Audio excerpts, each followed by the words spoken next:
சேலம் மாநகராட்சி 24வது வார்டுக்கு உட்பட்ட மூளைப்பிள்ளையார் கோவில் பகுதியில் சாலை வசதி மற்றும் சாக்கடை வசதி என அடிப்படை வசதிகள் கூட செய்து தரவில்லை என குற்றச்சாட்டி பொதுமக்கள் கோரிக்கை வைத்துள்ளனர். இதுகுறித்த மேலும் விவரங்களோடு இணைகிறார் சிலம்பரசன். வணக்கம் சிலம்பரசன், விவரங்கள். வணக்கம்.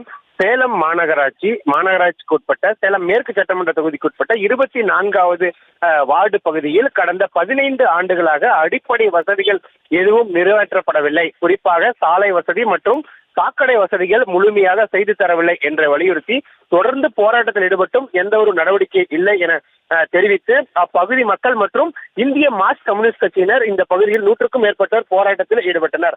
குறிப்பாக மாநகராட்சி மேயர் அல்லது அதிகாரிகள் நேரில் வந்தால் மட்டுமே நாங்கள் இந்த சாலை மறியலில் கலந்து செல்வோம் என தொடர்ந்து போராட்டம் ஈடுபட்ட நிலையில் காவல்துறையினரும் பேச்சுவார்த்தை நடத்தினர். அதனைத் தொடர்ந்து மேயர் மற்றும் மாநகராட்சி அதிகாரிகள் வந்து பேச்சுவார்த்தை ஈடுபட்டனர். அப்போது அப்பகுதி மக்கள் உடனடியாக இந்த கோரிக்கையை நிறைவேற்றி தந்தால் மட்டுமே இந்த போராட்டத்தை கைவிடுவோம், மேலும் இந்த பாதிக்கப்பட்ட இடங்களை மேயர் உடனடியாக வந்து பார்வையிட்டு அதற்கு நடவடிக்கை எடுக்க வேண்டும் என தொடர்ந்து வலியுறுத்தினர். இந்த நிலையில்தான் மாநகராட்சி மேயர் ராமச்சந்திரன் அந்த பழுதடைந்த சாலைகளையும் அதே போன்று அந்த பழுதடைந்த பாலத்தையும் நேரில் பார்வையிட்டு இன்னும் 2 தினங்களுக்குள் உங்களுடைய கோரிக்கை நிறைவேற்றப்படும், அதே போன்று பூமி பூஜை போடப்படும் என உறுதியளித்ததை தொடர்ந்து தற்போது அந்த பகுதி மக்களும் மற்றும் இந்திய கம்யூனிஸ்ட் கட்சியும் தற்போது சாலை முறையிலே கைவிட்டு சென்றுள்ளனர். விவரங்களுக்கு நன்றி சிலம்பரசன்.